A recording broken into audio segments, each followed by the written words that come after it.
বিদ্যুৎ বিল বাড়লো, তারপর আমরা তো বিদ্যুতে হয়রানি হচ্ছি। আমাকে তো তাহলে কষ্ট হবে রে বাবা।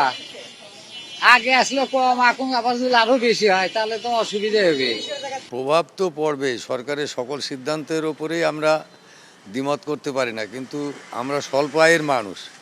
যদি এইভাবে হরহামেশা বাড়তেই থাকে তাহলে আমাদের জন্য তো কষ্ট হয়ে যায়। মানে দিন শেষে দেখা যাচ্ছে আমাদের না খেয়ে থাকতে হবে, এরকম একটা পরিস্থিতি। তাছাড়া হলো গিয়ে আপনার বিদ্যুৎ বিল বাড়লো, তারপর আমরা তো বিদ্যুতে হয়রানি হচ্ছি। বিদ্যুৎ থাকছে না, 1 ঘন্টা 1.5 ঘন্টা 2 ঘন্টা বিদ্যুৎ থাকছে না, সে কারণে সেদিক থেকেও আমরা কষ্ট পাচ্ছি।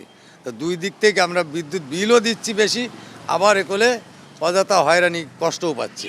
তো সেক্ষেত্রে সরকারের দৃষ্টি আকর্ষণ করে যে সব দিকে যাতে সরকার খেয়াল রাখে, বিদ্যুতের বিল বাড়ার পাশাপাশি এগুলোও যেন একটু খেয়াল রাখে। বাড়লে তো আমাদের অসুবিধা, দিন মজুরি যারা খাটি আমরা, যে আমাদের সমস্যা হয়ে যায়। বিদ্যুতের দাম বাড়লে তো আমাকে চাপ পড়ে, আমরা নিম্ন শ্রেণীর লোক, আমরা কি করবো?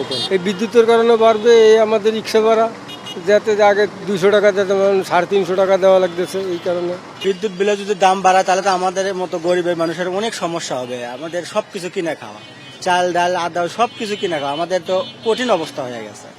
এইভাবে যদি দাম বাড়ে তাহলে তো আমরা আরো নিঃশংস হয়ে যাব। আমাকে যে অটো যে গাড়ির চার্জ দেওয়া লাগে, সেই অটোটা মনে করেন যে বিদ্যুৎ দিয়ে তো গাড়ির চার্জ দেওয়া লাগে।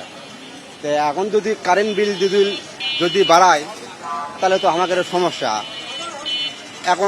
এখন আমাদের অটো গাড়ির বিল একদিন এই মাসে বিল আসছে 873 টাকা বিল আসছে এই মাসে আমরা খালি গাড়ির চার্জ দেওয়া আর 3টে ফ্যান চলে, কোনো ফ্রিজ ট্রিজ নেই।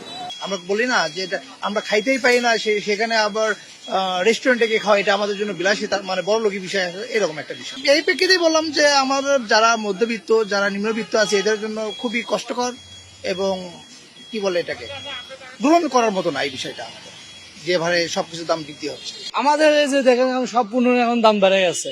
এখন আমরা মনে করি অনেক কষ্ট করে ইয়ে করতেছি, এই আবার যদি কারেন্টের যদি বেড়ে যায় আমরা কেমন জোর করে চলবো? আর মিটারে এতটা টাকা তো আমরা ইয়ে করতে পারবো না।